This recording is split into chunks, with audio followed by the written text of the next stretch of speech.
All right. Let us start.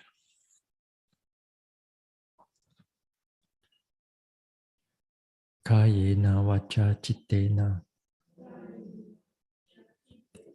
pamadena maya katang achayang kamame bante buri panya tata kata kayena vacha chittena pamadena maya katang achayang kamame dhamma sanditika akalika kayena vacha chittena pamadena maya katang achayang kamame sangha supatipana anuttara sa. Namo tassa bhagavato arahato samma sambuddhassa.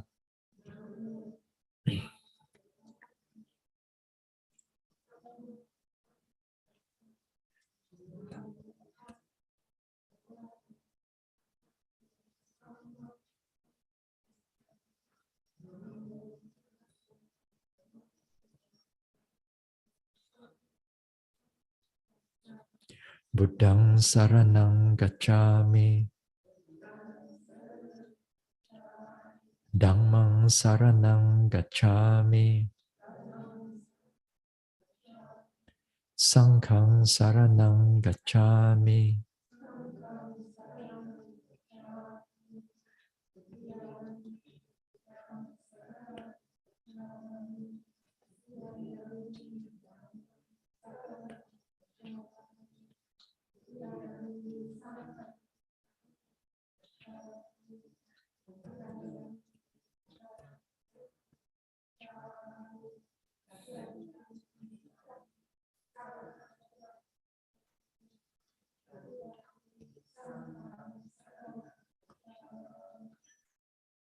Tisarana gamanang paripunang panatipata veramani sikkapadang samadhiyami.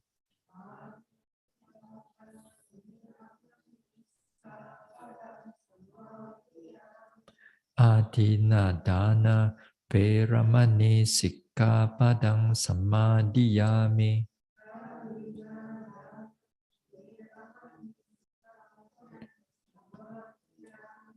Abrahmacharya veramani sikkapadang samadhiyami.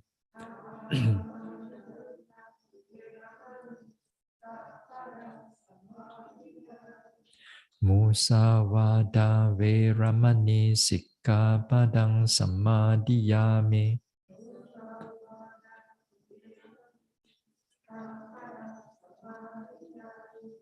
Surameraya majjapamadatthana veramani sikkapadang samadhiyami.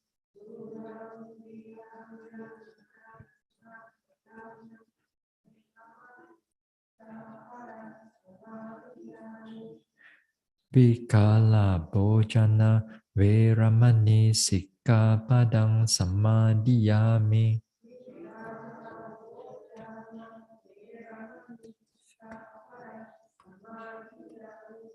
Nacha Gita Vadita Visukadasana Malaganda Vilepana Dharana Mandana Vibhusanatthana Veramani sikkapadang samadhiyami. Uchasayana Mahasayana Veramani sikkapadang samadhiyami.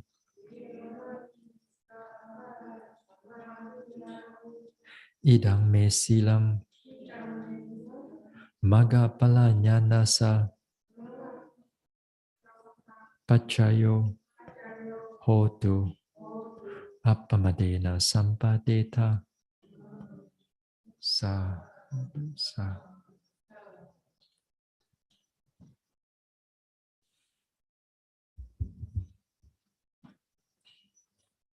We open the tree window.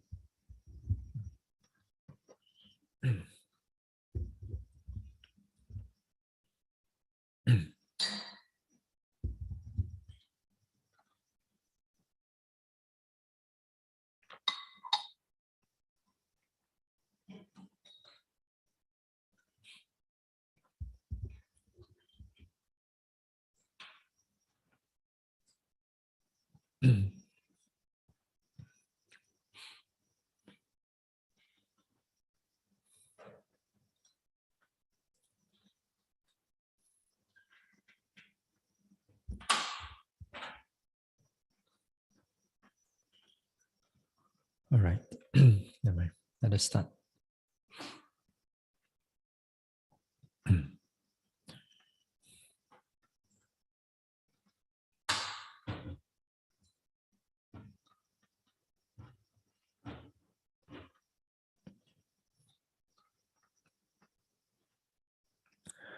Now let us sit here, wherever you are.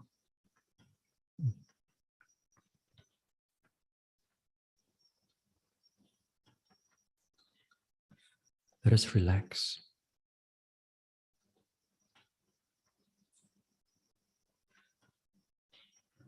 Relax the body.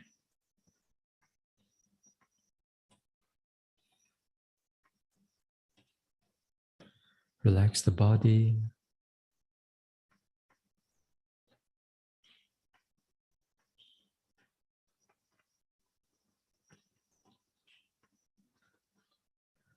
Relax the mind. Keep the mind peaceful, calm, and clear. Present.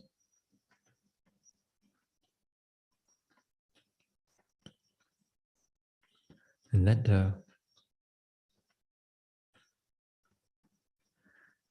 body relax from top of the head down to the forehead, to the face and neck, shoulders and arms, chest, stomach, back, spine, hips, the buttock, the thighs, the knees, calf, ankles, soles, toes. Relax the body.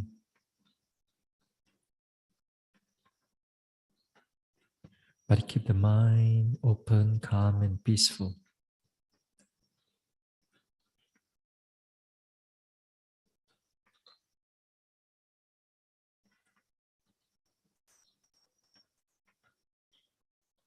May I be free from all kinds of harm and danger. Free from all mental suffering.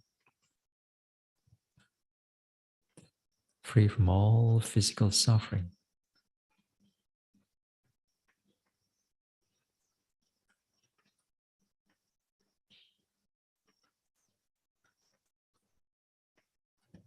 May I be peaceful. May I be well. And may I truly be happy.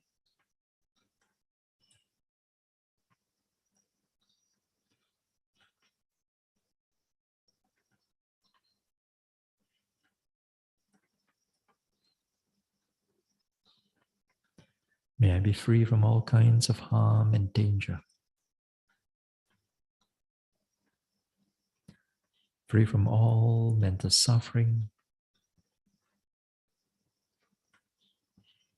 Free from all physical suffering.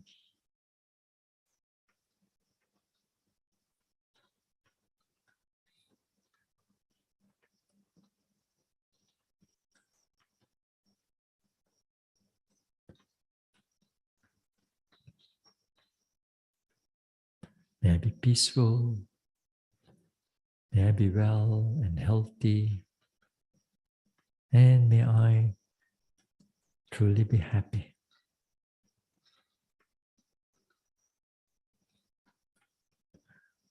Let us expand the metta. Let us expand the metta, reaching out to all the beings here, humans or non-humans, monks or nuns, yogis, helpers, volunteers, workers, donors or supporters, to all the guardian devas of this center, to all other devas around here.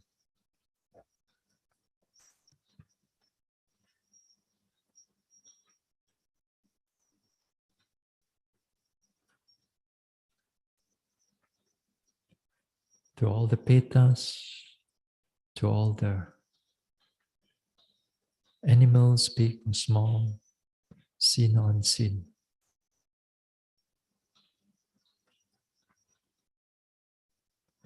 May all beings here be free from all kinds of harm and danger, free from all mental suffering, free from all physical suffering.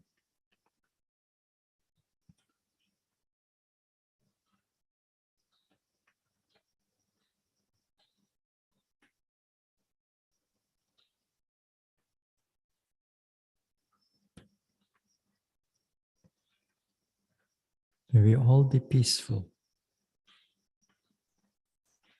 May we all be well. And may we all truly be happy. May all of us here be free from all kinds of harm and danger, free from all mental suffering, free from all physical suffering. May we all be peaceful, be well and healthy, and may all of us here truly be happy.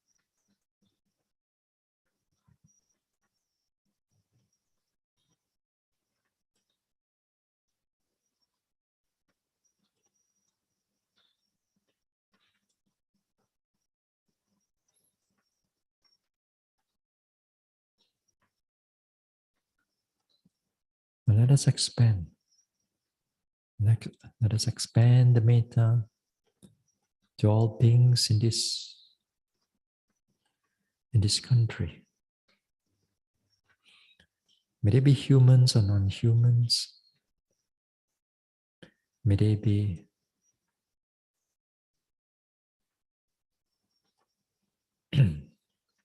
devas or petas,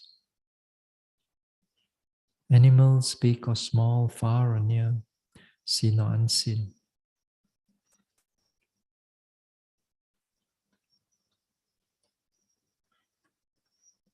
May all beings in this country be free from all kinds of harm and danger,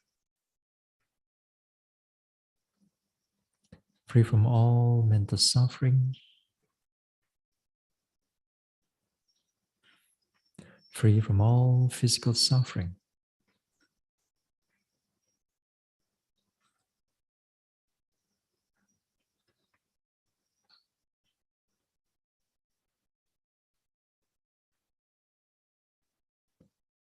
May all beings be peaceful. May they all be well. And may all beings truly be happy.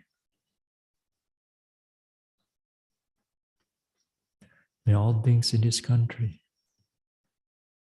be free from all kinds of harm and danger, free from all mental suffering, free from all physical suffering.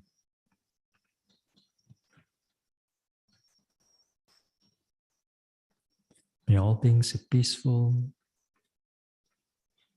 May they all be well. And may all beings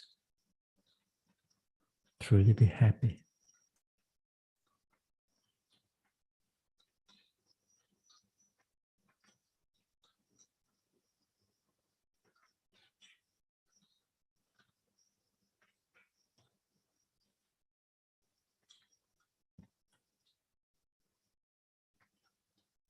Now let us expand.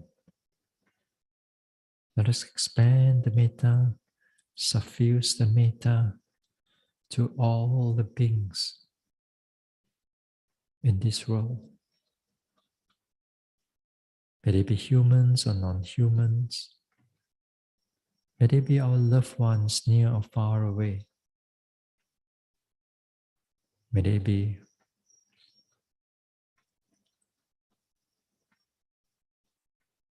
may they be those whom we do not know wherever they are. And to those whom we dislike or those who dislike us.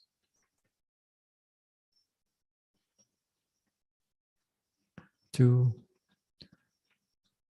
all the guardian devas of the sasana. All other devas residing in this world. All the petas and all the animals, big or small, seen or unseen, far or near.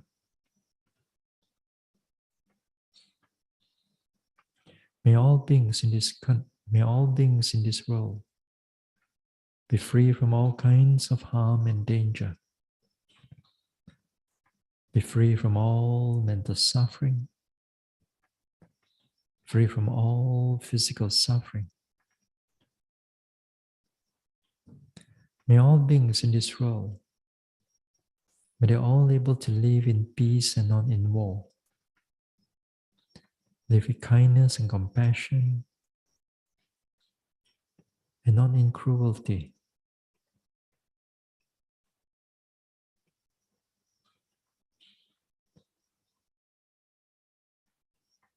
May all beings be well, be healthy, and may all beings truly be happy. May all beings in this world be free from all kinds of harm and danger. Free from all mental suffering. Free from all physical suffering.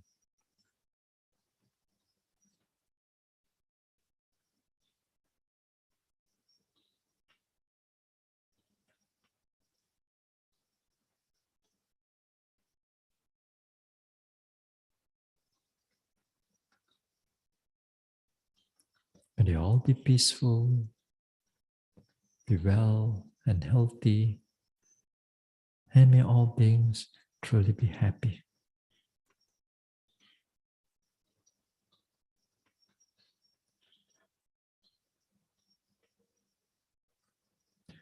Now let us spread.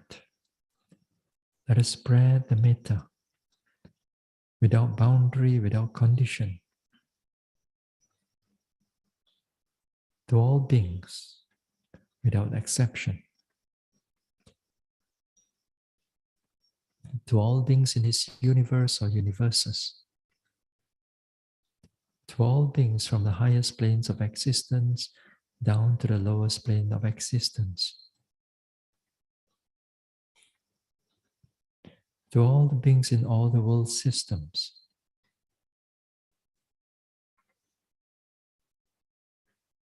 May all beings be free from all kinds of harm and danger. Free from all mental suffering.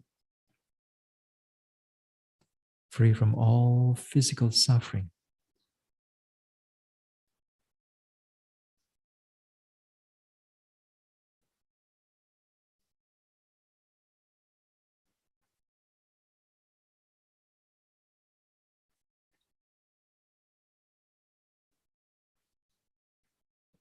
May all beings be peaceful, able to live in harmony with themselves and in harmony with others. May all beings be well, be healthy, and may all beings truly be happy.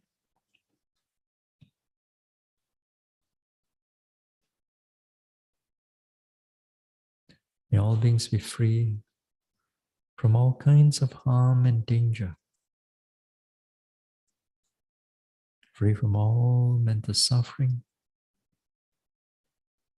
free from all physical suffering.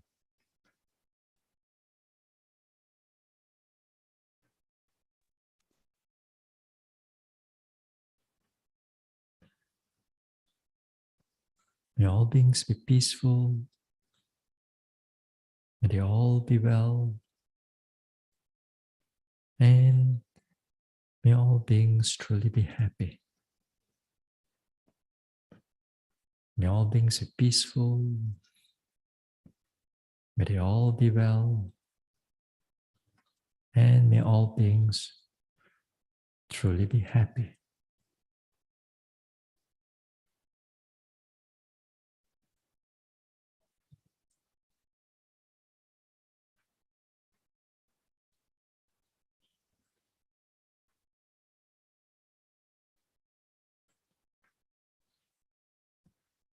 Now let us let go. Let go of the metta. Bring the mind back again to the body. Feel the rise and fall of the abdomen.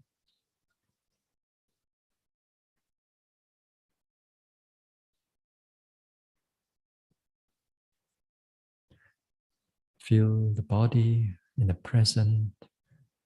Then we can slowly open our eyes.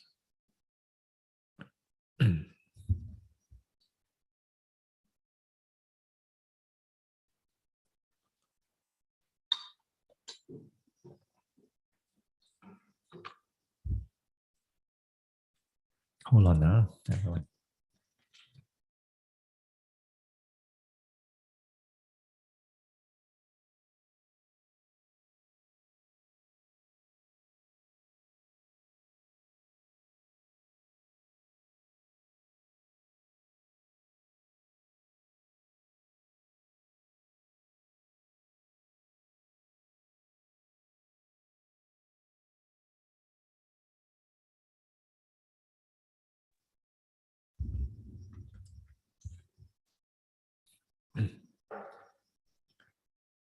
All right.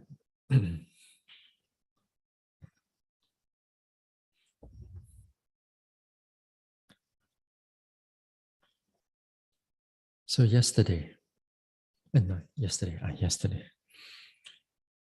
So yesterday we were talking about the factor of the Viriya as a factor of enlightenment. And I said that this Viriya, when it comes into the practice, then here there are three different levels of Viriya. One is the initial Viriya, initial element, Arambadhatu, the initial element. Then the second one is the, what do I translate now? Exertion, step up, step up. Then the third one, there's a persistent or the exertion, I think. So sometimes this one, translator translate a little bit differently. What I meant over here, as I said, that the first type of Viriya, or the element, the initial element is that you have to strive and you have to push in the beginning part of the practice. There's not much of mindfulness, there's not much of concentration, there's not much of precision of noticing and so on. Then you push the mind. Walk, sit, walk, sit, walk, sit, walk, sit, walk, sit, precisely, carefully, until you build up a substantial amount of clarity. With that building up, During this time, your hindrances be getting less. It's get less, or it's not so strong. It's not so strong, it's easier, it's able to manage.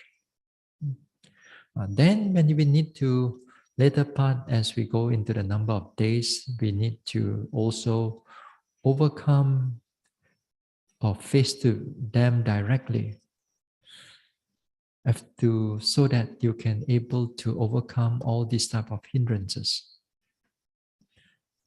That one, it's the second type of effort, the step up effort.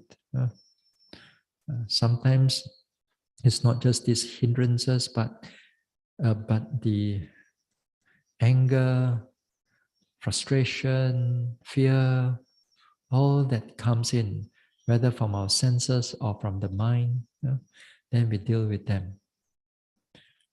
So when we deal with them, we take a lot of effort also in order to overcome them. So overcoming them is not by suppressing. Overcoming them is about arousing that mindfulness, arousing the wholesome mental states, or arousing the skillful ways in order for us to overcome the hindrance for that particular period of time. Sloth and torpor, or drowsiness, dullness and drowsiness. This one, especially what we need is the effort. It's particularly all these things, we need the effort.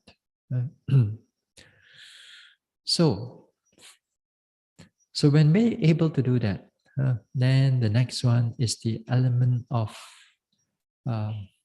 exertion or persistence. That means that you keep the momentum going, you keep the noting mind going, day after day after day after day after day. As long as your retreat is here, you keep it the momentum going. To keep this momentum going, then again here, you must have the skills so that the mind does not overexert itself, and also the mind doesn't underexert, become too relaxed. You have to let that development carry on. All you need to just know how much to do and how much not to do. So these are the type of effort that we are going through.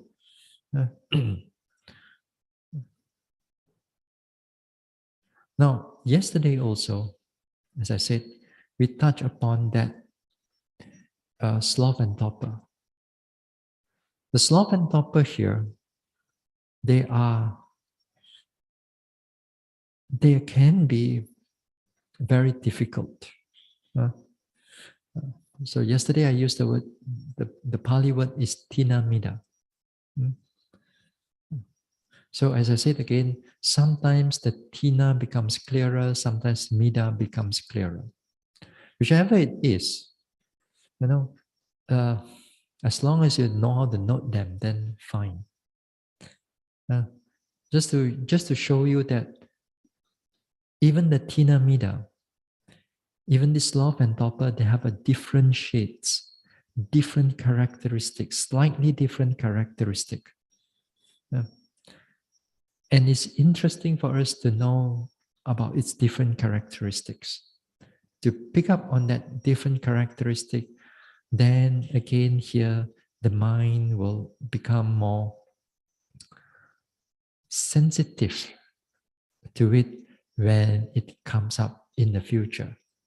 That means it comes in this way, you also know. It trick you in another way, you also know. It trick you another way, you also know. So they are very tricky, these hindrances. So that's why it is good that in a long-term retreat, we pay attention to all these subtle aspects of the hindrances. Not just only Not just only how to walk, sit, but the subtle aspect of the hindrances is good for us to pick up their characteristic. Because once you're able to pick up their characteristic, you know how to deal with them. Because if you do not know that they are around the corner, that means they are going to slowly overwhelm your clarity of your mind. Then the whole noting mind become discontinuous, become break here, break there, then not much of progress. So we take note of its small little characteristic. So as I said, to take note of its characteristic, we need at least like more or less like 50% of your clarity of your mind to be there. At least there's a 50% chance that you can able to overcome them. So if you're able to do that, then this time the labeling also become very important to the yogi. In the sense that the labeling aspect itself, it's also part of arousing the effort. Because it's part of what we call the vitaka. It arouses that effort. You keep on hitting onto it, then it's good. Then when we able to take note of these things, when we begin to take note of the sloth and torpor that arises, then also I mentioned that one must also learn to accept them as they arise. Because these things, they will come frequently. Every day, in fact. Sometimes more, sometimes less. Some yogis are impatient of progress. We know. When they're impatient of progress, sometimes they get frustrated when these type of hindrances coming in. They thought that these hindrances is just going to hinder their practice. After all, the hindrances. But in the Satipatthana, in the fourth type of Satipatthana, we change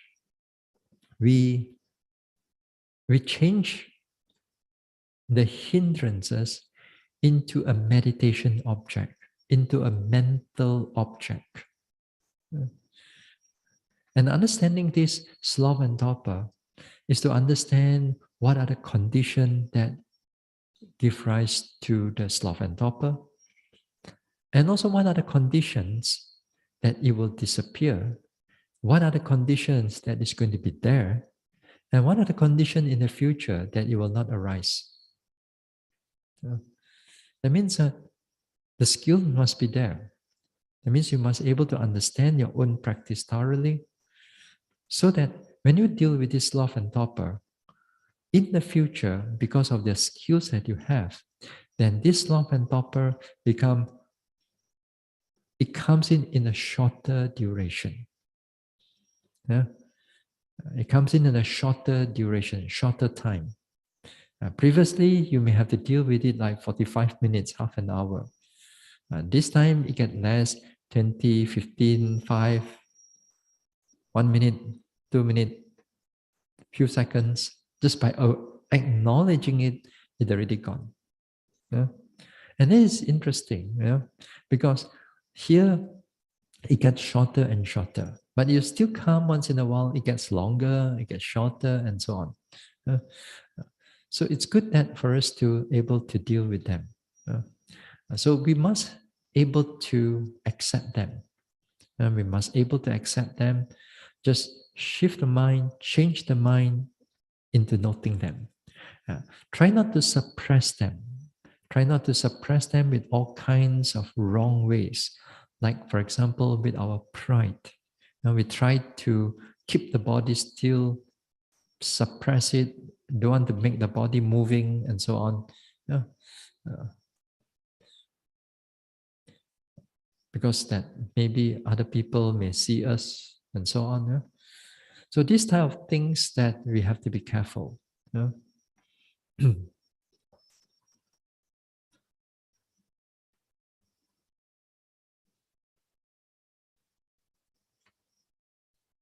All right. Then, so once we learn to accept them as they are, then the next thing is that we learn to overcome them. We learn to overcome them. And then again, overcoming them, it means that sometimes you're going to win,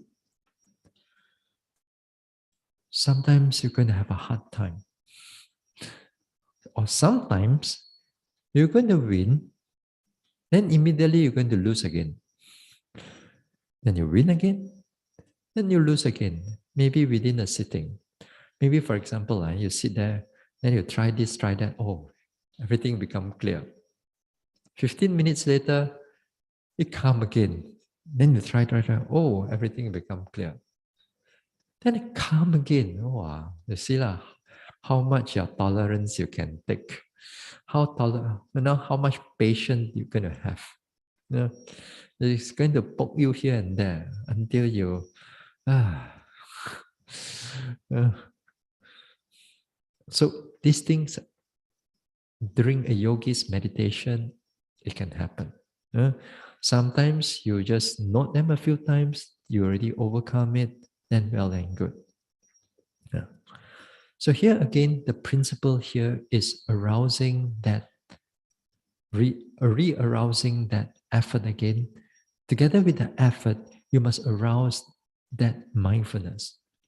Because the mindfulness, it's important. If you don't have the mindfulness, sometimes when you re-arouse the effort again, you're going to overshoot. Then instead from sleepy, then you overshoot until thinking. So where's the middle path? The middle part here is where the mindfulness comes in. So the arousing of that effort must comes together with the mindfulness. So the mindfulness here, it helps to balance the mind so that the mind doesn't go overshoot into too much effort. Now, yesterday I mentioned, in order to arouse the effort, using the way of vipassana we have to go face to face with the drowsiness, with the sleepiness. You notice its characteristic. You notice it's dark, heavy, or whether it's your noting mind begin to dip, the strength of your noting mind begin to dip, or your mind becomes like blurry, you notice that something is not right anymore. Things are not clear anymore. So you begin to pick up its characteristic. So you drop your whatever object that you are doing, then this time becomes clear. You pay attention to it. Sleepy, drowsy, drowsy. Yeah? And this time, you note them with labeling. You also note them slightly more faster than usual. Yeah? Slightly more faster. That means you note them drowsy. In order, again, here is another area how you stir up the mental effort. To stir up the mental effort. So you take note, you stir it up with your labeling, you stir it up with a faster noting, and you pay attention to its characteristic. While you pay attention to its characteristic, the characteristic will change. The characteristic will change. The characteristic, sometimes it becomes stronger. That means the sleepiness becomes stronger, become heavier, become dull, or sometimes it begins to move your body, your head especially, or your back perhaps. Sometimes the sloth and torpor comes in without moving the head or the body. It's just internally you are drowsy on it. But your body, meditation still sitting quite straight. Nothing out there. Nobody know that you are sleepy or no. You're still quite straight. Maybe a bit or sometimes droop a little bit only. But not moving. People thought that, oh, still okay. Others lah. But internally, your mind is already dull already. So here, what you do is that you note them. You note its characteristics. You note how it changed. So by noting it, to see how it changed, to what is going on, then that time you also noticing the characteristic, the changing of the characteristic. That means you begin to, in a way, you're investigating what is going on with that drowsiness. So that investigating, together with that mindfulness, then the mind slowly begin to overcome the sloth and torpor, because mindfulness is coming up from the background. So by mindfulness coming up from the background, it begins to overcome that sloth and torpor. Now, if your mindfulness and your noting mind is sharp and strong, then that sloth and torpor goes quite fast. If that if that noting is not that strong, then it's going to take you a longer period of time. Yeah? It's all a matter of how strong your wholesome mental states right now.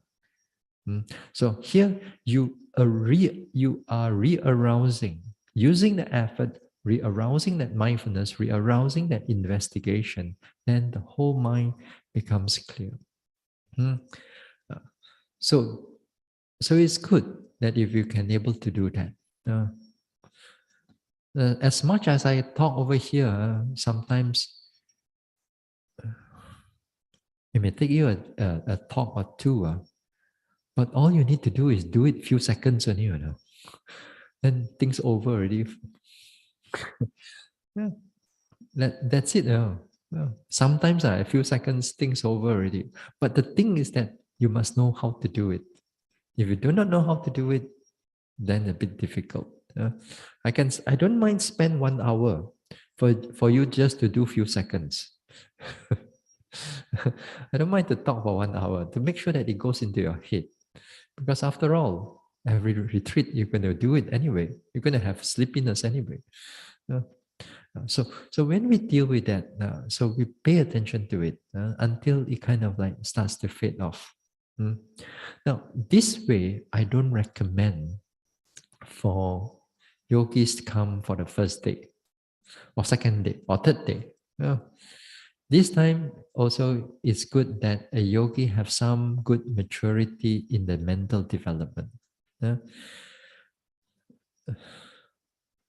Maybe after 10 days or 2 weeks, you can try and see whether this one will work for you or not. Because in the deeper level of vipassana, normally yogis use this way, because all you need to do is just pay attention to it. The mindfulness will do all the thing for you. So this one, looks easy, but it's not easy, because most of the time the sloth and torpor is so much more stronger than the mindfulness. So you have to let it go through that part. Anyway, next. Now, if you cannot do this way, then we arouse that mindfulness and the investigation through another way. And here we use the sitting and touching. Okay, we use the sitting and touching. Now, using the sitting and touching, here the using and sitting and touching is that here again, you must aware of your sleepiness first. You know that the sleepiness is there, but this time you don't go directly noting it, but you bring the attention to the touching, let's say at the hands here. Here again, you use the same principle. Label it, note it a bit more faster. Touching, touching, touching, touching, touching. And pick up a characteristic. Just 1 or 2 characteristics within that fast noting, and able just to note a characteristic or two. Picking up the characteristic is important, because just picking up that characteristic right now, you are already arousing that mindfulness. If sometimes yogis, they tend to do touching, sitting, touching, sitting. The mind is faster. The mind is faster, but they are not picking up the characteristic. This is where the overexertion can take place later on. Then you're going to note like touching, sitting, touching. But you don't pick up any characteristic. And when you do it more longer, then the effort was going to go overshoot, because it doesn't come with mindfulness. So you go overshoot. Perhaps it may happen to you that when you're sitting down, the whole mind become very bright. So bright, no more sleepiness, but you cannot note anything. It's just bright. So it's just bright, it's just clear, but you're not able to note anything else. So until that brightness, more or less, and kind of cool down a little bit, then only they can able to start noting, because the mind comes into its balance again. So here you must learn to pick up a characteristic or two. Now, so you pick up a characteristic from sitting, touching. A bit more creative, Sometimes you do it clockwise, sometimes you do it anti-clockwise, sometimes you completely change all the touching points, or the area or the points that you normally take.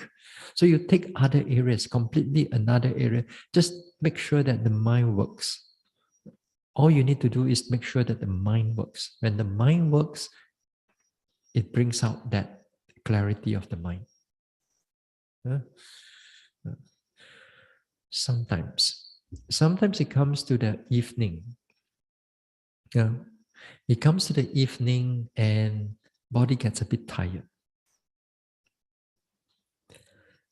If your mindfulness is good, if your mindfulness is clear, you can actually sometimes prevent the sloth and torpor from coming in. Because the tiredness, it can condition the mind to go into sleepy a bit. Sometimes with a good clarity of the mind, it can just keep it aside for a short while, for a while, maybe an hour or two. But after that, when the body becomes too tired, also no matter what you do, also sleepy. You want to meditate, also drowsy already at that time. But that type of drowsiness, actually, sometimes when I look at it, it's not really sloth. It's not really in the sense of sloth and torpor. It's not in the sense of sloth and torpor. Because in the sense of sloth and torpor, it comes with the laziness of mind. Then it makes you drowsy, makes you sleepy. The mind just don't want to do anything, just there. But their sloth and torpor, that their drowsiness, that is not because of the laziness of the mind. The drowsiness comes in because of the tiredness of the body. There are drowsiness that comes in because you take medication. The Buddha or the Arahants also, they have this type of drowsiness where the body becomes tired. They also get drowsy, but this is not sloth and torpor. They get tired. But here, when we deal with this type of sloth and torpor, it's because of that laziness of the mind is at the behind it. It's behind it. When the sloth and torpor is not so strong, that means you don't feel any type of actually drowsy but the mind just like that only doesn't want to note, just want to relax. Sit there, relax. Relax for a while. He tell you all kinds of things just to drop the whole noting on there. It's just drop the whole thing. But you're not sleepy, You're just relaxing on it. That is also part of sloth and torpor. But that is also part of sloth and torpor. In a minor manner. So all you need to do is just detect it, aware of it, then okay. Sometimes it comes as boredom. You nothing, nothing, nothing. 闲啊. You just relax, nothing. Sometimes yogis, they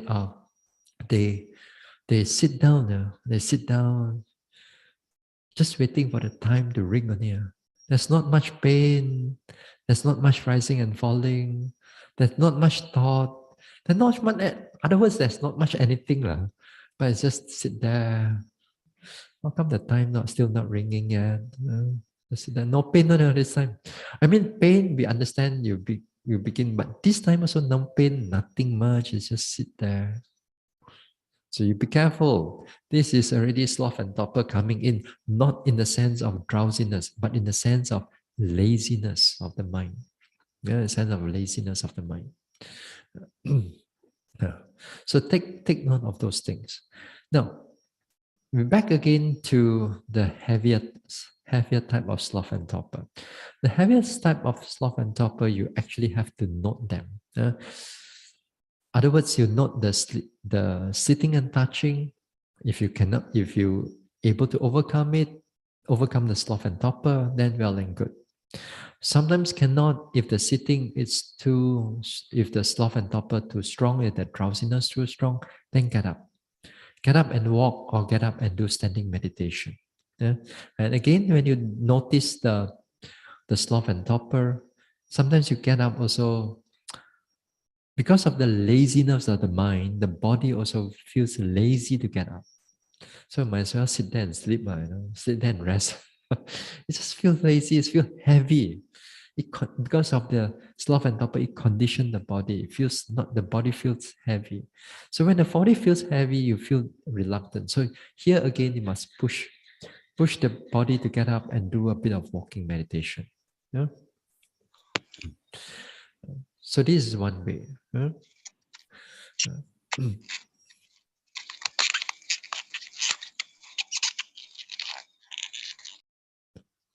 Now, another way is this. Another way is, this one is a bit more tricky. The way of noticing how the body reacts, how the body is being conditioned by the sloth and torpor. Okay, how the body is being conditioned by the sloth and torpor. Noticing this, the conditioning aspect of this mind and body, how they interact now. One of the things is where you're able to notice within the sloth and torpor itself. Yeah? Now, here you sit down. You sit down and then sloth and torpor arises. Drowsiness arises. When the drowsiness arises, your body tends to move. That means the head tends to droop, or the body tries to bend forward, or the bend sideways. That swinging of the body, or that, not to say swinging, that movement of the body or the head, you must not regard it as something, very mundane. It is part of, because it's conditioned by the sloth and torpor. So here the sloth and torpor doing something, it's affecting the body. So you, like a meditator, you're going to like step back and to see this process taking place. How these two things are actually affecting each other. Or one is affecting the other. Okay? So what you should do is that you're not sleepy, then you note drooping, drooping, drooping, moving, moving, moving, moving, moving. Then sleepiness clear. Sometimes sleepiness clear, the head automatically is straightened back again. Or sometimes you notice sleepy, sleepy, sleepy, drowsy, drowsy. The body tends to go further, further, further, bend a little bit. If it's somewhere in between, the drowsiness disappear, then you notice that the body will start going back to a straight again. So in other words, you're noticing the mind and the body together in that sense to see how they are react, how they are conditioning each other. So just don't try to suppress that body movement. Yeah. Because if you suppress that body movement, if you don't want the body to do all these type of things, then you got to be careful. Yeah? You got to be careful because at a lot of times it could be your pride is coming in, or you think that this is not the right thing, or you're not able to accept that the body is moving a little bit here and there. So you need to pay attention to it. Sloth and torpor really brings down the whole effort. When it brings down the effort, the whole body sometimes can really drop, drop, drop, drop, drop, drop, drop, drop, drop until the head touch the floor. You can drop until the head touch the floor. Even you do yoga also, you cannot do that. Some of you. But when it's sleepy, somehow the body head also can touch the floor. Because the body become very soft. Become very soft. Then you can get up again. Then keep on noting it, noting until everything clear. This one is a bit tricky, as I said. Tricky in the sense that you really have to be fully aware of how the body and mind works. But again, here, we are not meditating alone. We are meditating with a lot of people. And sometimes others don't understand what is going on within you. Sometimes some people kind enough try to pull you up to make you straight. There are people like that. They are trying to pull you up. But actually, you're still noting. And this is how sometimes you have to completely surrender and pay attention to how the body and mind react. And this is how we see dependent origination, how one thing gives rise to another thing. And sometimes also, when you notice drowsiness also, drowsy, it doesn't mean that it just comes with drowsiness. Sometimes it comes in all kinds of imagination, all kinds of like daydreaming type of thoughts. The thoughts are still like flickering a little bit here and there, but it's not a strong thought, but it's a very light flickering here and there. Like you're just daydreaming, daydreaming, floating through. You know that you are drowsy, but you know that the thoughts are going through. So it's good because you know drowsiness, you see the drowsiness and the thoughts coming together at this time. So pay attention. So many areas already to notice the drowsiness. Don't go and look for it. I mean, don't go and wait for it tomorrow to come. It will come. When it comes, you go and pay attention to it. When it comes, you pay attention to it. All you need to do, as I said, here, these are skills only. All you need to do is just try a few times, develop that skills. Once you know that skills, it will be with you kind of like for a long period of time. And with that, we use with that, slowly, we develop other forms of skills. So you pay attention to it. Now, in the walking meditation, sometimes also there will be drowsiness. Drowsiness here during the walking meditation is not as frequently as the sitting meditation. But nevertheless, they come. So when they come, you have to I mean, the walking meditation is easier because you can change your speed. Yeah. All you need to do is change your speed, and also change object from the primary object to the secondary object. Sometimes stay with the secondary object for a longer period of time because it helps to re-arouse back the mindfulness. Uh, Sometimes we get quite, yogis get quite, bored with just right step, left step, right step, left step. Uh, that boredom, when comes in, it can comes in together with the drowsiness a little bit. The mind just lazy to note something, and if you just let it go like that, and you don't not careful with it, then later part it goes into drowse, more heavier state of mind, or it goes into a lot of thinking. So when it happens in this way, try change to a secondary object. Take note of the secondary object and stay with the secondary object. It could be the movement of your thighs, movement of your hips, movement of your shoulders, or you can take the whole body itself. You can take the whole body and then just walk. Just walk. Just walk the normal speed, the particular speed that you are going through, but take a different object. Here again, taking a different object is just to make the body, just to make the mind exercise, to exercise the mind. To exercise the mind.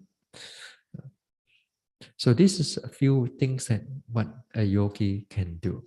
Yeah? Now, other skillful ways, like also the Buddha says to overcome it, at least not from a way of vipassana, not from the way of samatha, but this one is just using your physical effort a little bit. Like for example, the Buddha also mentioned about washing the face mindfully. So drowsy, just wash the face. Sometimes it feels refreshed again. Then this drowsiness clear. Then good. Then also the Buddha also mentioned that um, do walking, but walking in a bright area, sitting also in a brighter area. The brighter area is helpful for the yogis if you are having a lot of drowsiness.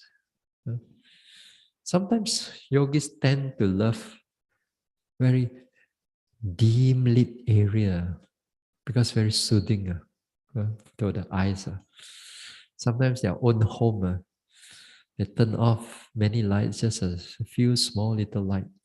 Every time they sit, why is so sleepy? Why my meditation is not picking up at home? Yeah, because sometimes it could be because of the lighting, one of the reason. So it's good that we meditate in a more brighter area. Uh, for me, for many years, during during in the retreat, when the sun shines only, then only my mind bright. If the sun hasn't come up from the horizon yet, still 50% drowsy, 50% trying to note the drowsiness until the sun come up already, bright already the sun. Then good. Then when the sun go down again, then coming again. But then usually end of the day, it doesn't have that much of a problem because throughout the day you already build it up already. You already build it up, build it up, build it up, build it up. Then towards the evening, the mindfulness and the power of the mind is strong at that time. So you can just prevent that drowsiness from coming in. But the morning part, you still cannot do anything about it. Anyway, so this is one of the things. Now, another way is dealing with it with the samatha way of doing. Samatha way of doing here doesn't mean that you have to go to jhana. But of course, if you have all the right jhana, then you don't have to worry about hindrances that much. Because you already gao dim that during in your samatha meditation before you come into jhana. Before you come into actual jhana, you have to deal with all the sloth and torpor already and all the hindrances. So when if you have those jhana, then well and good, fine. Because those jhana itself, they are the mental factors. Those mental factors are so powerful that it prevent all the hindrances from coming in. So you don't have to worry about dealing with sloth and torpor. But here, since most of us may not have samatha background, maybe we can try a few things. Yeah. One of the things that the Buddha recommend is the perception of light. The perception of light.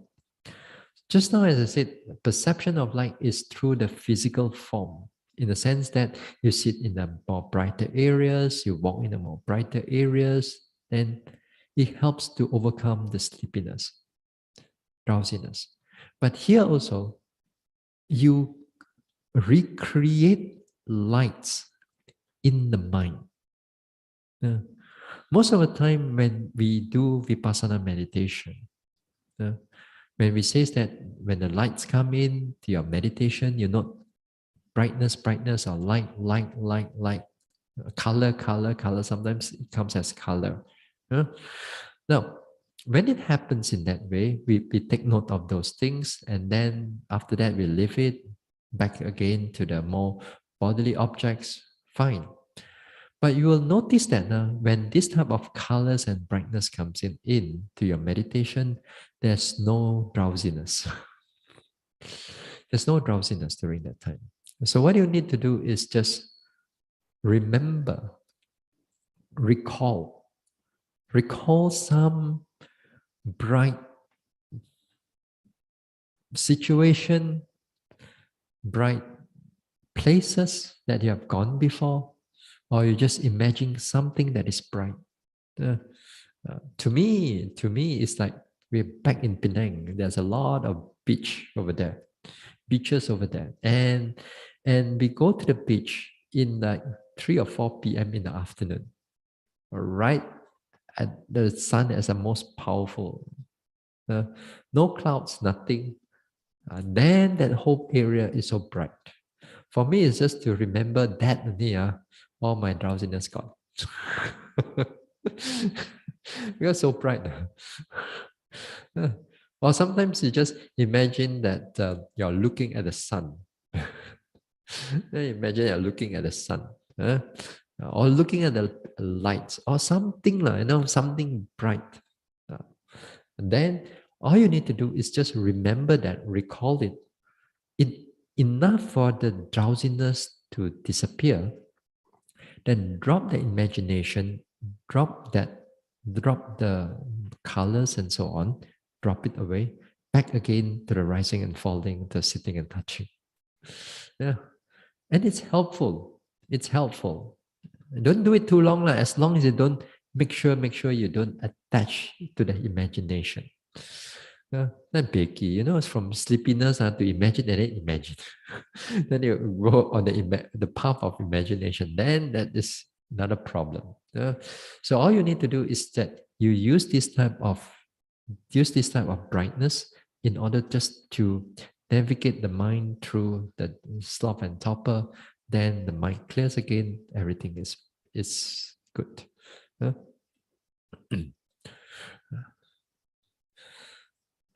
Sometimes some yogis tend to do what?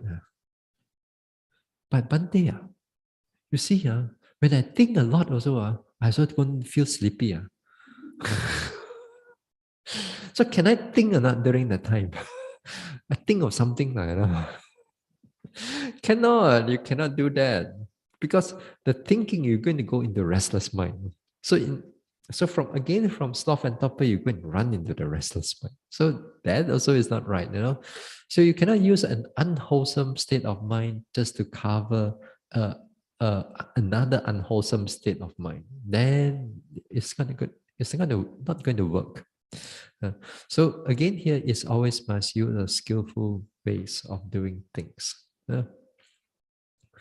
Now, the Buddha also mentioned that sometimes it's like sleepiness also, they recall. They recall like texts that you have read before, the suttas or the chanting that you have done before. If certain chanting, for example, you know how to do the chanting, and if you know the meaning, the Buddha also recommended that we do a mental chanting or a verbal chanting. But of course, a verbal chanting here may not be very suitable because you're going to disturb other yogis. But if let's say you're meditating alone that time and you're going through some degree of this one, then sometimes this verbal chanting can be very helpful. Or mental chanting also can be very helpful. At the same time, you understand it's this one. So it's another skillful way just to navigate it through. But again, here you got to be careful. Again, don't do it too much. If you do it too much, then the chanting won't stop. You sit down, all the sloth and torpor clear. Nam na na na iti piso na na na na na na na na na na na na na na na. Then you cannot stop again. Then another problem. Yeah. So it's the same thing. Sometimes you recall certain suttas and certain thing, then this is good. Now, another way is to, in the samatha, also another way is to do the contemplation on death. Contemplation on death. Here, the contemplation on death is the stirring up the sense of urgency, to stir up that sense of urgency. Yeah. Like for example, when you sit down, then there's drowsy, and then you divert the mind out and think of, I'm not sure when I'm going to die. I know death will come. I'm very sure death will come, but I do not know when it's going to come. I do not know when sickness is going to come, because if those things come, I cannot meditate anymore, right? Then sometimes you reflect on it in your own way in order to stir up the sense of urgency. But if you have to be careful with doing these things again, because if you do this wrongly, then it's going to boomerang back in the sense of you're getting more and more fear. Then you're getting kechut, you say lah. Cannot really. How? Then you become fearful. And that fearful is not the right way of how we do the contemplation anymore. It's just like when you have lights. If the lights become beautiful, if you're not mindful, you can attach to it. Then you go into a wrong path. So too when you do contemplation of death, if you don't do it in the right way, the right way is that you contemplate, then it brings up that urgency. It stirs up the mind, it stirs up the heart. Then the mind becomes alert. And because of that alertness, you overcome that drowsiness. But if you reflect it wrongly and with lack of mindfulness and you reflect on it, then it turns into, as I said, into fear, into a lot of doubt about your life and so on. Then better you stop the whole thing. And of course, it's already a wrong way of doing it already. Yeah. So one has to be careful. As long as you have mindfulness, as long as you have mindfulness, then the mindfulness knows that it's going into fear. And then it's going to fear, then you just drop it off back again to this one.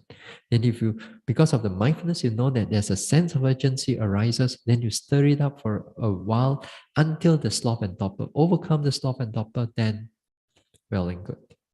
Yeah? Also in a samatha way, if you don't do reflection on the light or contemplation on death, maybe this contemplation on death, we're going to do it in one of the weeks, one of the coming weeks. We're going to do this contemplation on death also, like before with Dhamma talk. Another way of samatha meditation is to perhaps maybe do certain meditation that you are familiar with. Maybe if you are familiar with metta, in the morning, for example, if you are drowsy, and you try this, try that, but the mind doesn't really build up yet.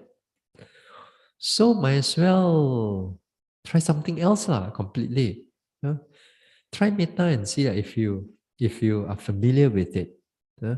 If you are familiar with metta, then you drop off all your this one. Then restart the mind with metta. May I be free from harm and danger. Not just go through the words, but make sure that you know its meaning. If you go through the may I be free from harm and danger, in your own understanding, what do you mean by free from harm and danger? What is harm to you? What is danger to you?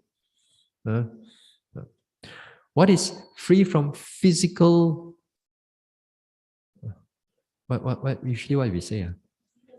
Physical suffering. Yeah. What is physical suffering to you? Physical suffering means here pain, there pain, sickness of the body, and so on. At least you must able to understand its meaning. Understood its meaning, but you only just put one word there. And you must really mean it. You know that physical suffering, but you wish yourself to be free from that physical suffering, and you must learn to mean the words well. If you don't mean it well, may I be free from physical suffering, but your heart is not there, then mentally you are just like a parrot only. I say something, you say, mentally you go through something. I say something, mentally you go through something. But there's the heart, no feeling. So, other words, you must have feeling for it. You mean it. You mean yourself to be well and to be free from physical suffering. Although at that moment of time, you may be having a broken arm, or maybe you're having a this one. You wish yourself. That doesn't mean that you must be no suffering at all. It's not that. It's a wish. It's a wish. It's a truly genuine wish. Then when you do that, then only you stir up the mind. If you just go through, may I be free from suffering, may I be free from mental suffering, may I be physical suffering, then the heart no nothing. Then no matter how long you do metta, no effect. So you must learn to free. So if you do it, may he be free from harm and danger. So the person, or may she, the person, you also must know that who is the person. You don't have to imagine his face or her face, You don't have to imagine, but you must sincerely wish the person to be free from harm and danger. You sincerely wish the person to be well and healthy, for example. You wish him to be well and healthy, although he may be sick. Metta is not about what condition is in it. It's about truly you wish the person to be that. Whether the person is healthy or not healthy does not matter. What is truly a genuine wish? Yeah. So your job is just to make sure that when you do this type of things, you arouse the mind, the alertness, the clarity, then it will work. Because this time, when the metta arises, because it arises with mindfulness, then that metta is a wholesome mind. It overcomes the drowsiness. So might as well, if vipassana cannot work, then do something else that works. Then after that, when the mindfulness gets clearer, stronger, then drop the metta, switch it back to the rising and falling, switch it back to the mindfulness. Then the whole mind becomes alert and just carry on. At least you save half the sitting. At least you save half the morning, maybe. Yeah. Rather than just go through the drowsiness and nothing else you can do. Walk also not right, sit also not right. Yeah. Okay, so all right, we'll stop here for tonight. Yeah. Now tomorrow we're going to have we have a Q&A session. And then the Q&A session, then again, where's the, okay. Hold on, hold on.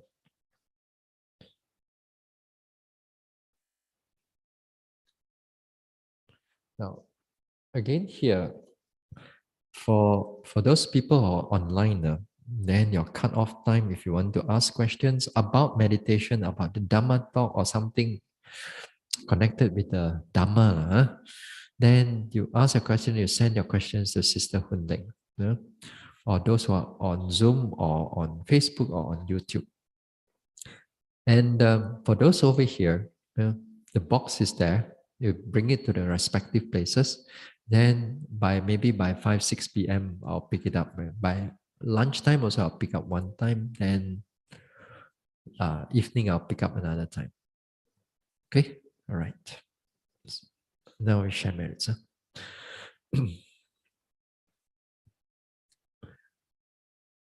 Idang me bawanang nibbanasa pachayo hotu.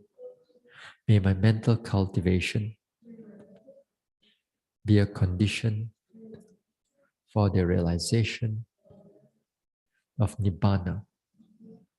Imang no punya bagang sabba satanang dema.